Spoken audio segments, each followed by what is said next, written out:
स्वागत है आपका। इंडिया टीवी देख रहे हैं आप, आपके साथ मैं हूं प्राची पाराशर। बीजेपी उत्तर प्रदेश में टारगेट 80 को लेकर चल रही है।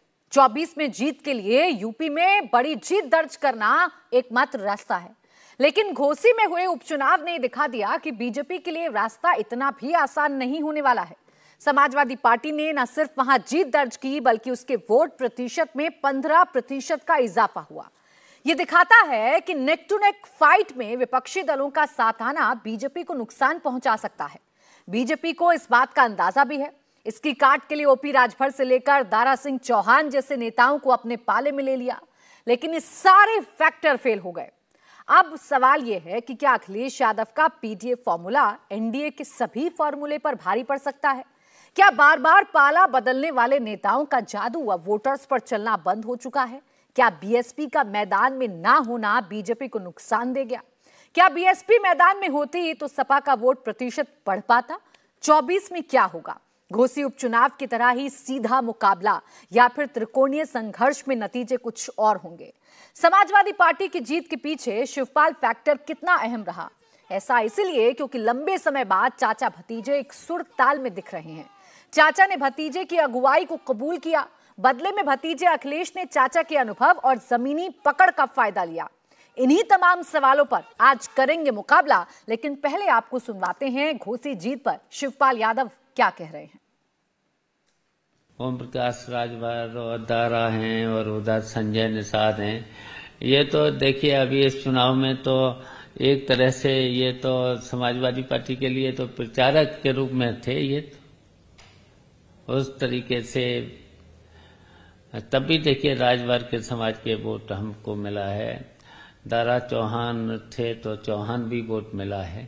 हमें सभी वर्गों के लोगों को ने वोट किया। तो ये देखिए भारतीय जनता पार्टी के लिए अपशगुन थे सबके सब, तो इनकी वजह से तो वोट और हमारा बढ़ा। आइए इसी पर करते हैं चर्चा। मेरे साथ खास मेहमान जुड़ गए हैं। शलभमणि त्रिपाठी, प्रवक्ता भारतीय जनता पार्टी, अरुण राजभर, प्रवक्ता एसपी। इसके साथ ही साथ हमारे साथ राजीव राय, प्रवक्ता समाजवादी पार्टी भी ज्वाइन करेंगे। अखिलेश प्रताप सिंह, कांग्रेस के प्रवक्ता हमारे साथ हैं। आप सभी का बहुत बहुत स्वागत है। मैं शलभमणि त्रिपाठी जी आपके साथ शुरुआत कर रही हूँ। 80 में से 80 सीटें जीतने का दावा आप लोग कर रहे हैं आने वाले लोकसभा चुनाव में, लेकिन घोसी ने दिखा दिया कि जब विपक्षी गठबंधन या विपक्षी दल एक साथ होंगे तो आपके सारे के सारे फैक्टर्स धरे के धरे रह जाएंगे। अभी क्रिकेट का मैच चल रहा है, आपने देखा होगा कि कई बार क्रिकेट के मैच में इस तरह के शॉट्स देखने को मिलते हैं कि जब कोई लॉन्ग शॉट मारना होता है तो कई बार एक कदम पीछे आते हैं।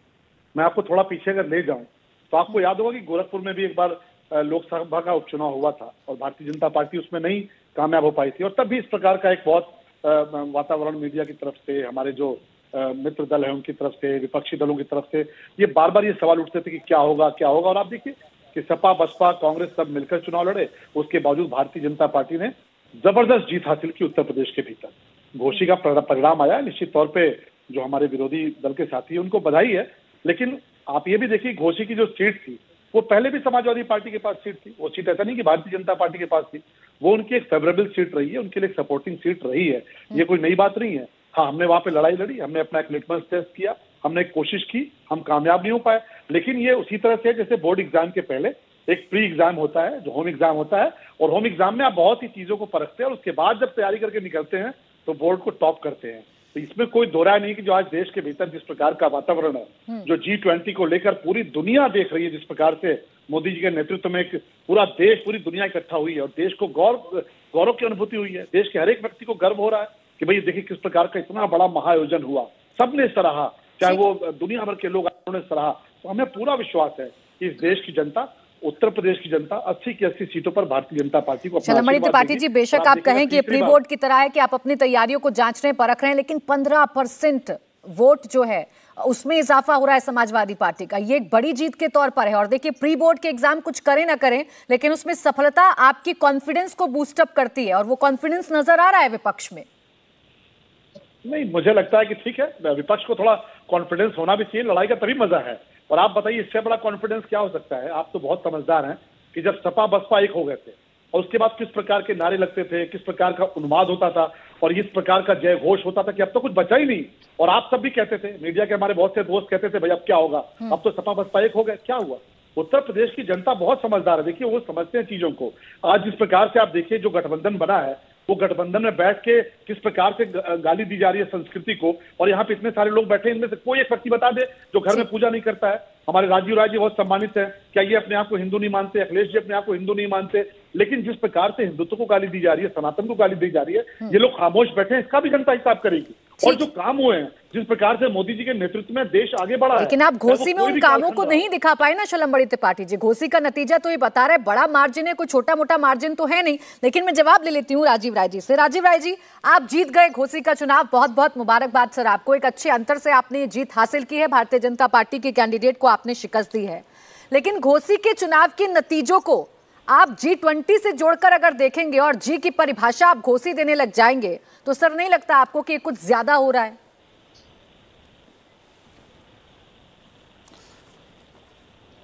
लगातार व्यंग बाण, और व्यंग बाण तो कम शलमबड़ी त्रिपाठी का व्यंग बाण तो हमें मंजूर है।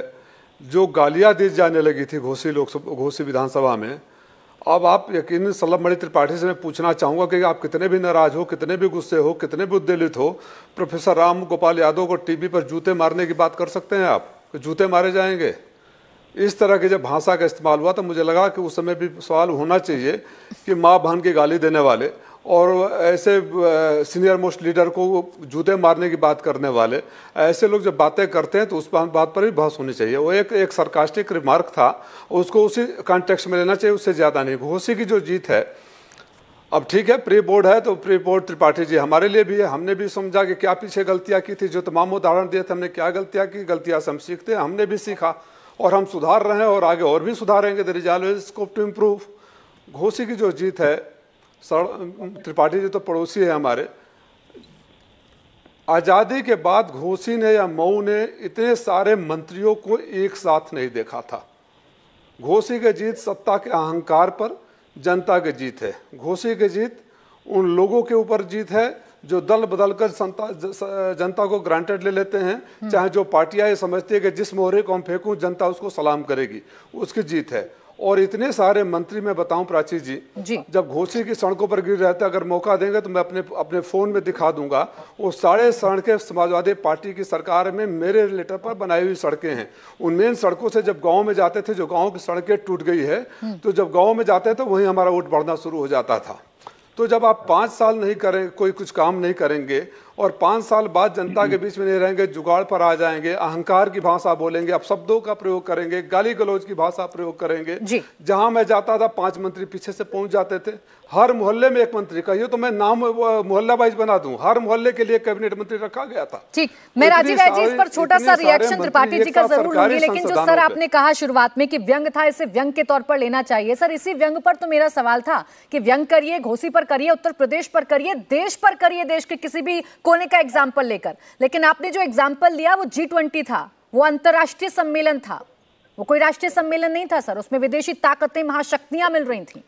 प्राची जी आपकी पीड़ा आई होती है जब मैंने बताया, जिन शब्दों को बोला कि माँ बहन की गालियां दी गई, जूतों से मारने की बात कही गई। किसी दिन उस दौरान जब आपके शो पर डिबेट हो रहे थे तो किसी दिन सवाल पूछ लिए होते कि चुनावों में इस तरह की भाषा का इस्तेमाल करना सही है क्या? और राजीव राय जी, ये वाट अबाउटरी जो आप लोगों की है ना, इसी बात से मुझे आपत्ति है सर। मैं अगर आपसे G20 पर किए गए आपके व्यंग को लेकर सवाल पूछ लूं तो आप सीधा अटैकिंग मोड में आ जाते हैं सर। कोई सिलेक्टिवनेस नहीं है यहाँ पर। G20 हाल ही में हुआ है, उस पर मैंने उस व्यंग को देखा है, तो मैं आपसे उसका सिर्फ रिलेवेंस जान रही थी। कोई सिलेक्टिव नहीं है सर, कोई सिलेक्टिव नहीं है। सिलेक्टिव आप हो चुके हैं, सिलेक्टिव आप हो चुके हैं राजीव राय जी। घोसी उपचुनाव पर आज आपको मुबारकबाद देकर मैंने शुरुआत की है कि आप बहुत अच्छे अंतर से जीते हैं। लेकिन G20 पर अगर आप व्यंग कर रहे हैं, उस पर मैं सवाल कर लूं तो उसे आपको उसी शालीनता के साथ एक्सेप्ट करना चाहिए था। खैर त्रिपाठी जी, आपकी गालियों पर जनता की एक सेकंड राजीव जी, त्रिपाठी जी, आपकी गालियों का जवाब जनता ने दिया है। आपके मंत्रियों की पूरी फौज आपने उतार दी, लेकिन फिर भी समाजवादी पार्टी का काम, समाजवादी पार्टी का नाम, उस पर मुहर लगाई है जनता। कोई मंत्री गाली नहीं दिया। मैं दो बात है, किसी मंत्री ने गाली नहीं दिया, मंत्रियों ने प्रचार किया। मैं मंत्रियों के प्रचार की बात कर रही हूँ सर। बोलिए त्रिपाठी जी। प्राची जी, मैं तो 2 बात कहूंगा। देखिए, पहली बात तो भारतीय जनता पार्टी के किसी भी व्यक्ति ने हमारे किसी भी पार्टी के व्यक्ति ने और हमारे किसी सहयोगी दल ने भी किसी अभद्र भाषा का प्रयोग किया और मैंने नहीं देखा। और आपने अगर देखा होता प्राची जी, तो आपके यहाँ भी हेडलाइन चल रही होती, अभद्र भाषा कोई भी बोले वो स्वीकार नहीं है, किसी का कोई भी व्यक्ति बोले। दूसरी बात की ठीक है, कार्यकर्ता है, मंत्री हैं, सही बात है, मंत्री हैं तो काम तो करेंगे, प्रचार तो करेंगे। अगर मंत्री हैं तो ऐसा तो है नहीं कि वो जाके दूसरे दल का प्रचार करना शुरू कर देंगे। हमारी सरकार है, उसमें मंत्री हैं, ये हर किसी का अधिकार होता है। आप जब बाई इलेक्शन लड़ते थे तो आप भी बहुत सारे लोगों को उतारते थे। अभी आजमगढ़ का जब बाई इलेक्शन हुआ था तो समाजवादी पार्टी के कौन से नेता छूटे थे राजीव जी, आप मुझे बताइए। और धर्मेंद्र यादव जी को लड़ाने के लिए आप सब वहां पहुंचे हुए थे। तो ये तो हर पार्टी का अधिकार है, हर व्यक्ति का अधिकार है। लेकिन धर्मेंद्र यादव जी चुनाव नहीं जीत पाए, उनको एक साधारण से परिवार से आने वाले निरुआ जी ने चुनाव हरा दिया। तो ये बाई इलेक्शन में ये सब चीजें लगी रहती है। बाई इलेक्शन में लोग समझते हैं कि हाँ, इससे सरकार पे बहुत असर नहीं पड़ने वाला। और खासतौर पे ये बात भी होती है कि वो सीट किसकी सीट थी, घोसी की सीट पे समाजवादी पार्टी की सीट थी, हमने उसको छीनने की कोशिश की, हमने ताकत लगाई, लेकिन वो छोटा सा जवाब दीजिएगा राजीव राय जी। राजीव राय जी काउंटर करना चाह रहे हैं, छोटा सा, फिर बाकी मेहमान को चर्चा में ला रही हूँ। बोलिए राजीव राय जी। आदरणीय त्रिपाठी जी, अगर आप इजाजत दे, प्राची जी महिला एंकर है, महिला पुरुष में कोई फर्क नहीं है, तो मैं उन भाषणों को जो चला दूं जो आपके मंत्री को भी मां बहन की गाली दी गई थी मन से और हमें भी गाली दी गई थी, उन भाषणों को मैं अभी यूट्यूब पर चला दूं। टाइम अगर उतना हो तो इजाजत दे। देखिए, सच को स्वीकार करना चाहिए। आपने ठीक है, आपके मंत्री लोग प्रचार कर रहे थे, मेरा कहने का तात्पर्य सिर्फ इतना था कि आपने भी बहुत सारे बाई इलेक्शन में प्रचार किए हैं। जब पूरी की पूरी सरकार, 2 उप मुख्यमंत्री, सारे 40 मंत्री और 50 विधायक उतर जाए तो ये दिखाता है कि आपके पास अपनी बात कहने के लिए कुछ नहीं है। और अगर आपने कुछ नहीं किया है, अब मैं जिस गांव में गया वहां सिर्फ एक ही सवाल पूछा, किसको नौकरी मिली, कितनी सड़कें बनी, बिजली की व्यवस्था क्या है। जिस गांव में आप गए 1-1 करोड़ रुपए एक गांव में फाइन लगा हुआ है, चलिए ठीक है, जिनको आप शगुनी कह रहे हैं मैं उनसे जरा एक रिएक्शन ले लूं। राजीव राय जी, चलिए मैं इस चर्चा को आगे बढ़ाएंगे, त्रिपाठी जी आपके पास आऊंगी। अरुण राजभर जी, शिवपाल यादव जी को हम सुन रहे हैं, शिवपाल यादव जी कह रहे हैं कि दरअसल आप शगुनी भारतीय जनता पार्टी के साथ थे, इस वजह से चुनाव भारतीय जनता पार्टी हार गई। इशारा किसकी तरफ था? आप समझदार हैं, आप जानते हैं कि आपका भी जादू नहीं चल पाया, जो आपका कॉन्फिडेंस था वो कॉन्फिडेंस हवाई साबित हो रहा है इन नतीजों में। नहीं, देखिए, सुहेंद्र, भारतीय समाज पार्टी और एनडीए घटक दल बहुत मजबूती से कुर्सी में चुनाव लड़े और जनता का आशीर्वाद लेने में बहुत अधिकतर हम लोगों ने कामयाबी हासिल किया। ऐसा नहीं है कि हम लोगों को जमानत जब्त हो गई है। और जो विपक्ष की पार्टियां बार बार ये कहती थी कि ईवीएम में चोरी हो रही है, शासन प्रशासन गड़बड़ी कर रहा है, इलेक्शन कमीशन साथ नहीं दे रहा, अब तो उनको टेप लगाकर चेहरे पर लगा लेना चाहिए कि अब ये सब चीजें बंद करेंगे और समाजवादी पार्टी अहंकार में बोलना बंद करे, घमंड में बोलना बंद करे। श्री राजीव राव जी कह रहे हैं कि हमने बहुत चिट्ठी लिखा, बहुत डेवलपमेंट कराया। अगर आपका 4 साल के कार्यकाल की जनता समीक्षा कर ले तो सिर्फ और सिर्फ घोसी की जनता को प्रताड़ना झेलने को मिला है, घोसी की जनता के साथ अपमानित होने का हुआ है, पिछड़े दलित आदिवासियों को थाने पर सिर पीटने का काम हुआ है। इन सब चीजों को भूल जाते हैं। वो गुंडागर्दी घोसी की जनता नहीं भूली, भले बसपा नहीं लड़ी है।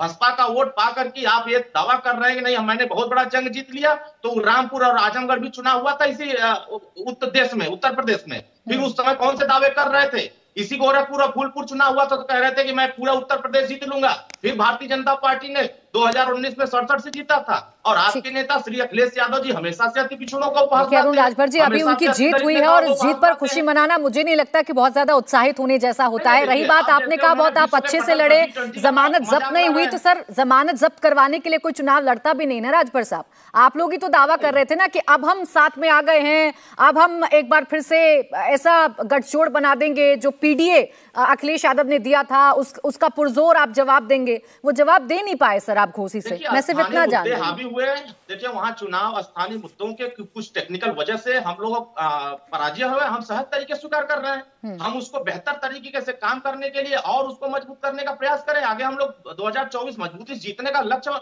रखकर काम करेंगे, लेकिन समाजवादी पार्टी की तरह नहीं G20 का अपमान करेंगे। भारत के वैश्विक स्तर पर भारत का नाम बढ़ रहा है। भारत एक तरक्की के रास्ते पर ले जाने के लिए विश्व के तमाम ताकतवर देश भारत को ठीक है। अखिलेश प्रताप सिंह जी एक सेकंड, अरुण राजभर जी ठीक है सर, आ गई आपकी बात। अखिलेश प्रताप सिंह जी एक सेकंड, अरुण राजभर जी 1 मिनट रुक जाइए। देखिए अरुण राजभर साहब ये कह रहे हैं कि ये जीत सिर्फ अकेले आपकी जीत नहीं है। मायावती जी ने जो वॉकओवर दे दिया, कैंडिडेट नहीं उतारा, उनके वोट ट्रांसफर हो गए आप में, ये जीत इस वजह से हुई, मायावती जी के चुनाव में ना उतरने की वजह से। भले ही आप इग्नोर करें, लेकिन मायावती जी को इग्नोर नहीं किया जा सकता यूपी के चुनाव में खासकर। देखिए, मैं पिछले हिमाचल और कर्नाटक चुनाव के बाद अपने भाजपा के मित्रों से ये कहता हूं कि अब आप लोगों को इसी तरह के बहाने ढूंढ करके संतोष करना पड़ेगा कि किस कारण से विपक्ष जीत गया। वो ये कर रहे हैं कि इस कारण से विपक्ष जीत गया। ये अब आप लोगों के भविष्य में 10-50 साल तक इसी तरह की समीक्षा आपको करनी है, क्योंकि अब मोदी जी का जादू खत्म हो चुका है। मोदी जी कर्नाटक में भी लड़े थे, हिमाचल में भी लड़े थे, और यहाँ पे भी पूरे देश में लोग उनको पहचान गए हैं कि असत्य बोल करके झूठ के गुब्बारे की हवा रोजाना निकलती जा रही है, करीब करीब निकल चुकी है। और महत्वपूर्ण बात यह है कि ये जो लोग विधानसभा था प्राची जी, ये मुख्यमंत्री के डिस्ट्रिक्ट का बॉर्डर विधानसभा था। जो ये बीजेपी के लोग दावा करते हैं double engine, triple engine, 4 engine, कितने इंजन और विकास हुआ है, काम हुआ है, कुछ भी नहीं हुआ है, कुछ भी नहीं हुआ है। जनता जमीन पे देख रही है इनके झूठे वादों को। तो हम ये करेंगे, हम ये करेंगे, इस तरह की बातें करते करते इतना समय बीत गया। लोग जान गए हैं कि इनके बस में कुछ नहीं है, झूठे सब जवाब दिखा करके वोट लेते रहे। अब वो फैक्टर नहीं चलने वाला है, क्योंकि आप कुछ आउटपुट नहीं दे रहे हो। आप हर जगह भ्रष्टाचार कर रहे हो, आप नौकरियां नहीं दे रहे हो, बड़े बड़े घोटाले कर रहे हो, काम कुछ नहीं कर रहे हो। जितनी सड़कें हैं जो उसमें भी घोटाले ही घोटाले हैं, कोई सड़कें कंप्लीट ही नहीं हो रही हैं, कोई विकास का काम हो ही नहीं रहा है। तो किसके आधार पर इनको वोट दे? जो कहा था कि आप नौकरियां देंगे, आप अच्छी व्यवस्था देंगे, आप समरसता का समाज निर्माण करेंगे, उसमें तो आप विभेद पैदा कर रहे हैं। उसमें तो आप किसी तरह से लड़ा करके लोगों में एक दूसरे के प्रति। अखिलेश जी, आप वरिष्ठ हैं यूपी की राजनीति को मुझसे बहुत अच्छे से ज्यादा आप समझते हैं। आपकी बारीक नजर से अगर मायावती फैक्टर छूट रहा है सर, तो मैं इसे कैसे समझूं? क्या मायावती जी का फैक्टर या उनकी पार्टी का वोटर कोई काम नहीं आया आपके इन चुनावों में? देखिए, ये फैक्टर जोड़ते रहिए आप, और बीजेपी ये करते रहे, भविष्य में यही करते रहना है। मैं बार बार कह रहा हूं, बार बार जिक्र होता है, दोनों लोगों ने कहा G20, तो अब तो विश्व गुरु ब्राजील हो गया ना आपके हिसाब से, क्योंकि तो रोटेशन से मिलता था। तो अब तो विश्व गुरु ब्राजील बोलेगा कि नहीं बोलेगा, जैसे आप लोग बोलते थे। अब तो सबसे बड़ा दुनिया का नेता ब्राजील के राष्ट्रपति हो गया होगा आप ही लोगों के हिसाब से। 4,000 करोड़ लगा करके जिस मंडपम का निर्माण किए, उसमें कमर भर पानी एक बरसात में।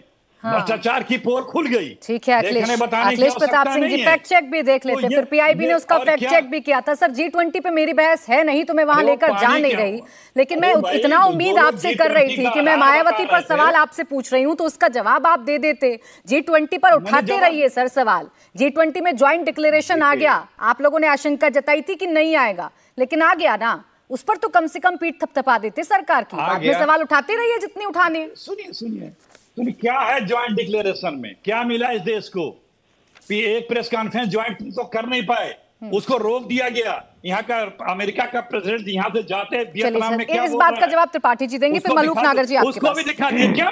इसके बाद त्रिपाठी जी देंगे, शलम त्रिपाठी वही देंगे सर जवाब। उन्हीं पर आप सवाल खड़े कर रहे हैं तो वही देंगे जवाब। क्या आपकी नजर में वो सफल नहीं है G20 का हर एक रंग और रूप दिखाया गया है और देश को उस पर गर्व है। अखिलेश प्रताप सिंह जी, जो तस्वीरें हमने देखी हैं, बोलिए त्रिपाठी जी, जवाब दे दीजिए। विपक्ष के बहुत सारे सवाल हैं आपसे। अखिलेश प्रताप सिंह जी जब बोलते हैं, रुक जाइए अखिलेश प्रताप सिंह जी, 1 मिनट रुक जाइए। सर, कौन दे रहा है क्रेडिट? आप लोग दे रहे हैं क्रेडिट। हम तो बात देश की कर रहे हैं, हिंदुस्तान की कर रहे हैं, भारत की कर रहे हैं। आप उसमें लेकर आ रहे हैं मोदी जी का नाम। बोलिए अब शलम त्रिपाठी जी। जब अनायास आप अपने आप पे क्रेडिट लेने लगोगे तो रुक जाइए अखिलेश प्रताप सिंह जी, अब 1 सेकंड रुक जाइए। आपका काम नहीं है घोसी में त्रिपाठी जी, इसीलिए इंडिया गठबंधन जीता है और आगे भी जीतेगा। प्राची जी, अखिलेश प्रताप सिंह जी बोलते हो या कांग्रेस के नेता जब बोलते हो, तब सच में सबको याद आता है कि कांग्रेस पार्टी किसके हाथों बनाई हुई पार्टी है। सब लोगों को लगता है कि इसको तो देश की पार्टी मानना वाकई बहुत बड़ी भूल है। एओ ह्यूम ने अगर पार्टी बनाई तो उस पार्टी का जो असली रंग रूप है वो तब दिखाई देता है कि जब पूरी दुनिया और देश का एक एक व्यक्ति गौरव करता है उन तस्वीरों को देख के। तब सबसे ज्यादा मातम कोई बनाता है तो कांग्रेस पार्टी बनाती है। जब जब देश किसी उपलब्धि की तरफ जाता है तो देश को अपमानित करने का कोई काम करता है तो कांग्रेस पार्टी करती है। जब जब देश किसी बुलंदी की तरफ जाता है तो देश को दुनिया के मंच पर अगर अपमानित करने का, कलंकित करने का कोई काम करता है तो कांग्रेस पार्टी करती है। आप देखिए कितनी हैरान करने वाली बात है कि दुनिया की तमाम पॉलिटिकल पार्टी आपस में जब देश का मसला आता है, और अटल जी को याद करिए, जब अटल जी गए, कांग्रेस की हुकूमत थी, जाकर बोले कि नहीं साहब ये हम देश के पूरे देश का नेतृत्व किया। लेकिन आज कांग्रेस पार्टी कोई मौका नहीं छोड़ती कि हमारे देश के दुश्मनों को कोई न कोई हथियार थमा दे, तो वो कह पाए कि देखो देश के भीतर इस प्रकार के हालात हैं। तो कांग्रेस पार्टी का चरित्र देश की मैं आ रही हूँ अखिलेश जी आपके पास आ रही हूँ, मुझे बस 1 मिनट मैं आ रही हूँ अखिलेश जी आपके पास आ रही हूँ, आप जवाब दे दीजिएगा। मुझे मलूक नागर जी को इंक्लूड करने दीजिए सर। आप बेशक फैक्टर पर जिक्र करें ना करें, लेकिन मलूक नागर जी को एक बार चर्चा में ले आऊं, फिर जवाब दे दीजिएगा सर, पूरा जवाब दीजिएगा, पूरा मौका दूंगी मैं आपको। मलूक नागर साहब, ये जो चुनावी नतीजे सामने आए घोसी के, इससे बीएसपी अपने आप को कहां देख रही है? क्या बीएसपी का ये जो साइलेंस या साइलेंट वॉक ओवर था, ये इंडिया गठबंधन की तरफ था, या बीएसपी संदेश देना चाहती थी भारतीय जनता पार्टी को कि उनके बिना कुछ नहीं हो पाएगा यूपी की राजनीति में? देखिए, मैं पहले भी कह चुका हूं आपके टीवी और जगह भी और संसद में भी कि हमारा 13.5% वोट इंटैक्ट है। अगर वो भाजपा की तरफ चला गया तो पूरी की पूरी इनकी सीटें जीत जाएंगी, और अगर गठबंधन की तरफ चला गया तो पूरी की पूरी सीटें इनकी जीत जाएंगी। मेरठ में चाहे खतौली का चुनाव रहा हो, वहां भी ऐसा ही हुआ, और घोसी का चुनाव हुआ हो, वहां भी ऐसा ही हुआ। अच्छी बात एक है कि कोई जीतो कोई हारो, बीएसपी बीच में आ जाएगी कि इसकी वजह से तो जीते और इसकी वजह से ही हारे। तो हमारी बात सत्य सिद्ध हो रही है, देश की सरकार यूपी से बनेगी और यूपी की 80 सीटें जहां हम होंगे वहां जाएंगी, और 50 सीट हमारी दूसरे प्रदेशों में भी हम प्रभावित करेंगे जीतने में और जिताने में, जिसके साथ भी हो जाएंगे। हाँ। पर कुमारी बहन मायावती जी कह चुकी हैं कि वो अकेले लड़ेंगी, तो आज की तारीख में भी जो गठबंधन महागठबंधन बन रहे हैं, चाहे पटना मीटिंग कर लो, बंबई मीटिंग कर लो, कलकत्ता मीटिंग कर लो, हमारे बगैर कुछ भी नहीं है। और यूपी जिसकी है, देश उसका है, और हमारे बगैर यूपी किसी की नहीं है। जहां नागर जी, अगर आपकी बात मान लूं, जिस इंटैक्ट वोटर की आप बात कर रहे हैं, वो इंटैक्ट वोटर अभी घोसी में मैं देखूं तो वो तो शिफ्ट हो गया सीधे सीधे इंडिया गठबंधन की तरफ। 15% वोटों में इजाफा हुआ है अगर हम समाजवादी पार्टी की वोट शेयर की बात करें तो। देखिए ये बात सही है, लेकिन ये बीजेपी को भी समझना पड़ेगा। पहली बार बीजेपी वहां पे हारी थी 21,000 वोट से, और इस चुनाव में बीजेपी हारी है 41,000 वोट में, 40 और 1,000। तो ये चीज समझनी पड़ेगी, कहीं ना कहीं कोई भी गलत फहमी में ना रहे, चाहे गठबंधन, चाहे महागठबंधन, चाहे बीजेपी, हम रिलीवेंट हैं यूपी के लिए। और 13.5% वोट जिधर चला गया, रिजल्ट चाहे मेरठ की खतौली हो चाहे घोसी हो, ऐसे ही चौंकाने वाले आएंगे। तो ये संदेश आप किसको दे रहे थे मलूक नागर जी? मैं फिर ये सवाल आपसे दोहराऊंगी, एक छोटा सा ब्रेक ले रही हूँ, ब्रेक से फौरन वापस लौटूंगी, चर्चा को यहीं से आगे बढ़ाएंगे कि घोसी के इस उपचुनाव के नतीजों से क्या संदेश जा रहा है और 2024 के नतीजों पर इसका क्या प्रभाव पड़ सकता है। छोटा ब्रेक, जल्द लौटेंगे।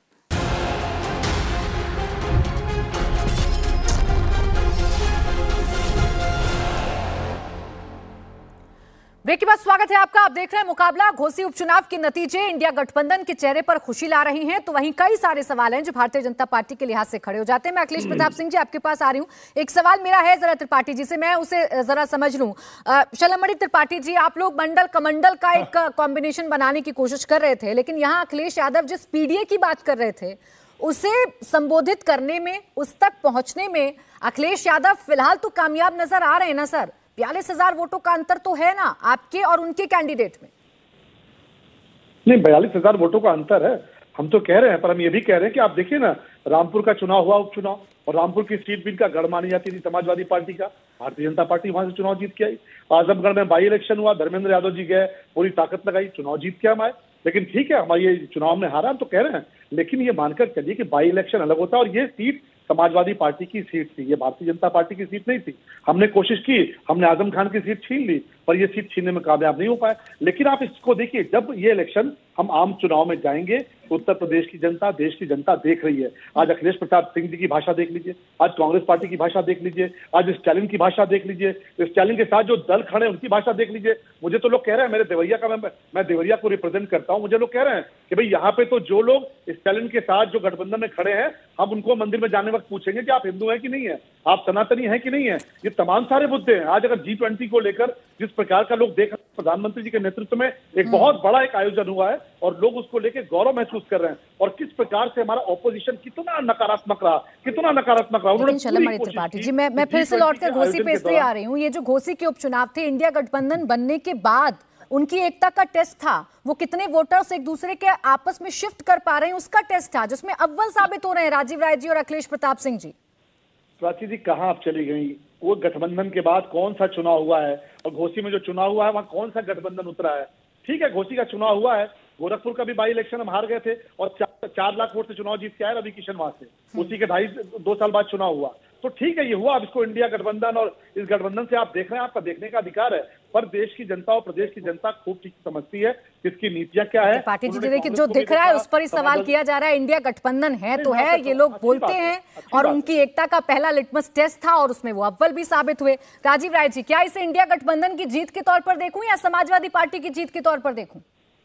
मैं चलूं प्राची जी? आ रही हूं अखिलेश प्रताप सिंह जी, एक सेकंड बस, आप ही के पास अलग नहीं है, जाने दीजिए, दोनों एक दूसरे से अलग नहीं है। सबसे पहले मैं त्रिपाठी जी को धन्यवाद दूंगा इस बात के लिए, उन्होंने कहा कि समाजवादी पार्टी की सीट थी और समाजवादी पार्टी की सीट है।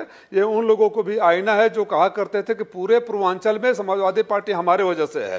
तो जब हमारे साथ है तो हम 22,000 से जीते, आप हट गए तो हम 42,000 वोटों से जीते। तो सलाम त्रिपाठी जी, आपने अपने पार्टनर को आईना दिखाया, इसके लिए आपको धन्यवाद। दूसरी बात, आप किसी को अलग नहीं, इंडिया और घोसी को अलग नहीं कर सकते। ये राष्ट्रीय अध्यक्ष जी के कुशल नेतृत्व, तो हमारे नेताओं का मार्गदर्शन, घोसी की जनता, इंडिया गठबंधन और स्थानीय मुद्दे, सबका मिक्स है, इसको अलग नहीं किया जा सकता कि नहीं होता। दूसरी बात, त्रिपाठी जी ध्यान रखिएगा, मैं भाई हूँ, सलाह दे रहा हूँ, मैं प्राची जी की वजह से माँ वाली गाली नहीं सुनाऊंगा, लेकिन अन्य बातें जो कहे थे वीडियो पर है। तो जो लोग गाली देकर राजनीति करते हैं और अभी भी गाली हमको दे रहे हैं, इन लोगों के अहंकार पर कड़ा तमाचा घोसी की जनता ने दिया है कि राजनीति में अगर शिष्टता छोड़कर अहंकार की भाषा, गाली गलौज की भाषा इतने नीचे उतरोगे तो जनता आपको स्वीकार नहीं करेगी, चाहे घोसी की जनता हो, चाहे गोरखपुर की जनता हो, चाहे रामपुर की जनता हो, चाहे कहीं जनता हो। ये जो जीत है, जीत में सबका योगदान है।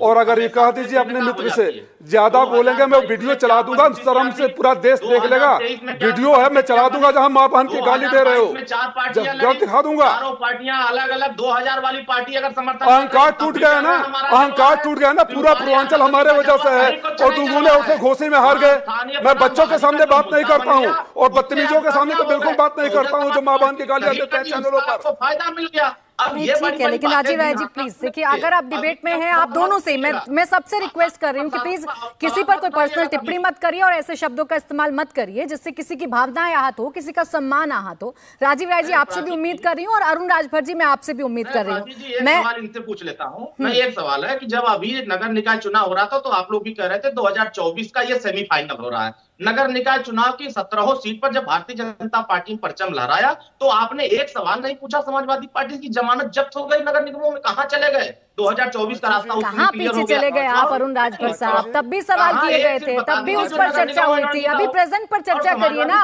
अभी प्रेजेंट पर चर्चा करने के लिए बैठी हूँ मैं। घोसी में उनकी जीत हुई है और आप लोगों ने जो दावे किए थे, मैं उन दावों पर चर्चा करने बैठी हूँ। अभी एक सेकंड में राजीव राय जी आ रही हूँ, अखिलेश प्रताप सिंह जी को जरा चर्चा में ले आऊं, बहुत देर से इंतजार कर रहे हैं। अखिलेश प्रताप सिंह जी, अखिलेश प्रताप सिंह जी आप ही के साथी हैं, 10 सेकंड का वक्त मांग रहे हैं, आप ही की इजाजत पर दूंगी 10 सेकंड का वक्त, बता दीजिए, दे दूं? हमारी कोई बात नहीं, मर्जी आपकी। होगा, बोलिए बोलिए राजीव राय जी जल्दी से। एक ऐड करना चाहता हूं प्राची जी। हाँ। इस घोसी के उपचुनाव के साथ 5 जिला पंचायतों के उपचुनाव भी हुए और 5 के 5 में समाजवादी पार्टी जीती है। इससे बड़ा आईना नहीं हो सकता, ये बात दिमाग में रख लीजिए कि खाली घोसी के उपचुनाव का अलग मत देखिए, 5 जिला पंचायतों के चुनाव भी हुए।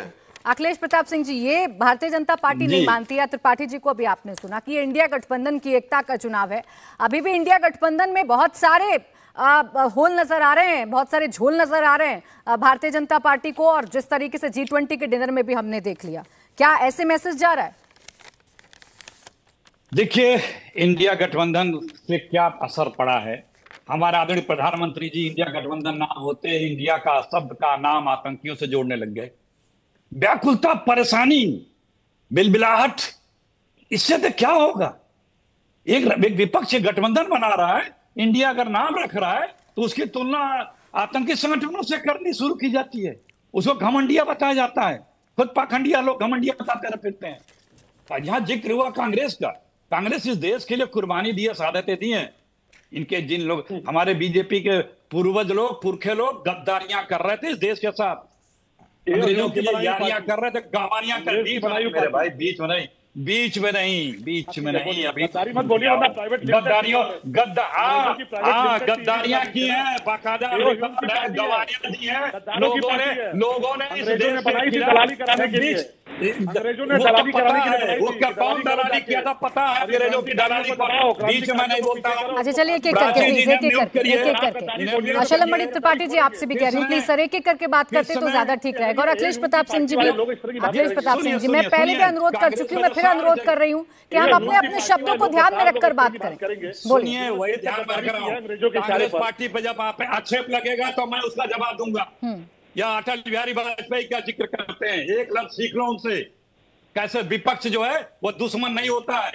आपने इसी विपक्ष को इसी G20 में आमंत्रित नहीं किया और अमित शाह जी को इसीलिए नहीं आमंत्रित नहीं किया। ये क्यों परेशान हो रहा है? इसीलिए क्यों ना, ये क्यों परेशान हो रहे हैं? जिस देश को इस देश में सारे भ्रष्टाचार किए जा रहे हैं, लूट खसोट किए जा रहे हैं, जो इनसे असहमत है वो गद्दार है, पाकिस्तानी है, चीनी है, नक्सल है, आतंकी है, खालिस्तानी है। ये इनका शकल है। इस देश में विपक्ष नहीं है क्या? नौजवान किसान जो भी अगर इनसे असहमत है, मतभिन्न है, किसान है, पत्रकार है, जो भी है वो गद्दार हो गया, पाकिस्तानी हो गया। खुद अपना इतिहास देख लो, गद्दारों वाली बोलेंगे तो क्या करेंगे? से भरा पड़ा है तो क्या करोगे? भाषाई गद्दारों वाली बोलेंगे तो क्या करेंगे भाई?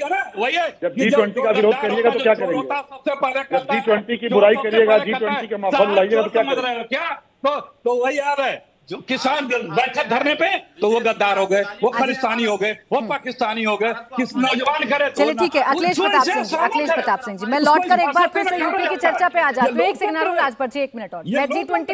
मैं G20 पर भी चर्चा हो रही है, लगातार हो रही है, लेकिन जो मलूक नागर साहब ने बात कही थी, एक सेकंड अखिलेश प्रताप सिंह जी, आज घोसी पर अपनी जीत पर जश्न मना लीजिए, घोसी उपचुनाव पर बात कर लीजिए एक बार। मैं तो सर आप लोगों की रणनीति पर ही बात करने के लिए बैठू हूँ। एक मिनट का जिक्र कर रहा हूँ, एक देश के शीर्ष अखिलेश जी अभी मलूक नागर साहब जो कह रहे थे वो तो आपने सुना होगा ना कि बीएसपी को इग्नोर नहीं किया जा सकता है। क्या स्तर हो गया है? अखिलेश प्रताप सिंह जो सोच कर आए वही बोलेंगे, घोसी पर नहीं बात करेंगे क्या? जवाब दे रहा हूँ मैं, जवाब दे रहा हूँ, ये बात आया था ना उसका जवाब दे रहा हूँ ना। मैं घोसी पर सवाल कर रही हूँ आपसे। मलूक नागर जी को आपने सुना होगा। मलूक नागर जी अगर कह रहे हैं कि मेरा वोट यूपीए को ट्रांसफर हो गया, इंडिया टीम को ट्रांसफर हो गया, तो क्या इन्होंने कोई अपील जारी की थी क्या कि आप जो है इंडिया टीम को वोट दे दीजिए? नहीं की थी। पता है कि वो भी बीजेपी की बी टीम बने बैठे हैं, इसलिए वोट हमें आया। और वो देश को वो भी जान रहे हैं कि किस तरह से वो आरक्षण खत्म कर रही है बीजेपी, किस तरह से भर्तियां नहीं कर रही हैं जिसमें लोगों को आरक्षण मिलता है। चलिए ठीक, मलूक नागर जी बी टीम में आपने कोई अपील तो की नहीं थी जो ऐसा समझा जाए कि इसमें बीएसपी का कोई क्रेडिट है या बीएसपी की वजह से इंडिया गठबंधन जीता है। आपने कोई अपील तो की नहीं थी, आपने सिर्फ इतना कहा था कि आप लोग चुनाव नहीं लड़ेंगे। देखिए अखिलेश जी हमारे बहुत ही प्यारे मित्र हैं, हम कुछ ऐसी भाषा नहीं बोलना चाहते और बीजेपी वालों ने इतना इनको गर्म कर दिया है कि ये थोड़े से भी संतुलन में नहीं है। पर एक चीज हम पक्की बात कह रहे हैं, 7 अगस्त को पार्लियामेंट में एक बिल पे जगदम्बिका पाल जी ने बोल दिया 80 की 80 सीट हम जीतेंगे। मैंने वहां भी कहा, 3:30 बजे मेरी स्पीच थी, कुछ ही लोग बोले थे, मैं भी बोला था कि ध्यान दें जगदम्बिका पाल जी, अगर हम साथ हैं तो 80 हो और अगर हम गठबंधन के साथ हैं तो 60 से ज्यादा सीटें गठबंधन की आएंगी। और हमने अभी ये नहीं कहा कि हमारी वजह से जीते हैं, ना हमने ये कहा कि हमारी वजह से हारे हैं। हमने कहा 13.5% वोट हमारा इंटैक्ट है और हम रिलीवेंट हैं। और जब कुमारी बहन मायावती जी निर्णय ले लेंगी तो एक भी वोट इधर या उधर नहीं जा सकता। सर सुनिए, मैं आप जो कह रहे हैं मैं उस बात से इनकार नहीं कर रही। 13% वोट आपका इंटैक्ट है। खत्म कर रहा हूँ बात को, एक सेकंड सर, प्राची खत्म कर रहा हूँ। हाँ खत्म कर रहा हूँ, बोलिए। नहीं आप प्लीज आप मेरी बात खत्म करने दो। बोलिए ना सर, 1996 में कांग्रेस के साथ गठबंधन था, एक वोट कांग्रेस को गई थी। तो ये कहना ये ना कहना हम चुनाव लड़ते हैं तो कोई कहता हम हरवा दिए जितवा दिए, हाँ। हम नहीं लड़ते हैं तो कोई कहता मेरा सवाल ले लीजिए सर, 13% अगर आपका वोट इंटैक्ट है, आप तो इस चुनाव में नहीं उतरे, तो जाहिर सी बात है कि 13% वोट आपका कहीं तो गया। 15% वोट में इजाफा हो रहा है अगर समाजवादी पार्टी के, तो किधर फायदा हुआ वो तो साफ दिख रहा है। हम इसमें नहीं जाना चाहते किधर हुआ किधर नहीं हुआ, ये किसको फायदा होगा। 2024 में 80 सीट वहां जाएंगी जहां कुमारी मायावती जी चाहेंगी, और 50 सीट दूसरे प्रदेशों में, कहीं हमारा 9%, कहीं 7.5%, कहीं 5%, कहीं 4%, कहीं 2.5%। आप संदेश दे रहे हैं शैलेंद्र त्रिपाठी जी, और 130 अभी के हालात में लग रहा है कि संदेश आप ही की तरफ है। मलूक नागर साहब दोनों के लिए कह रहे हैं कि देखिए, अगर आप बहन जी को इग्नोर करेंगे तो आपके 80 का 80 सपना आपका पूरा नहीं होने वाला, और जो समाजवादी पार्टी या इंडिया गठबंधन कह रहा है उनका भी सपना पूरा नहीं होने वाला। नहीं प्राची जी, लोकतंत्र में हम किसी को इग्नोर नहीं करते। हमारा किसी से वैचारिक विरोध हो सकता है, हम उन लोगों में नहीं है जो मायावती जी को गेस्ट हाउस में बंद करके उनकी हत्या करने का प्रयास करें, उनको जिंदा जलाने का प्रयास करें।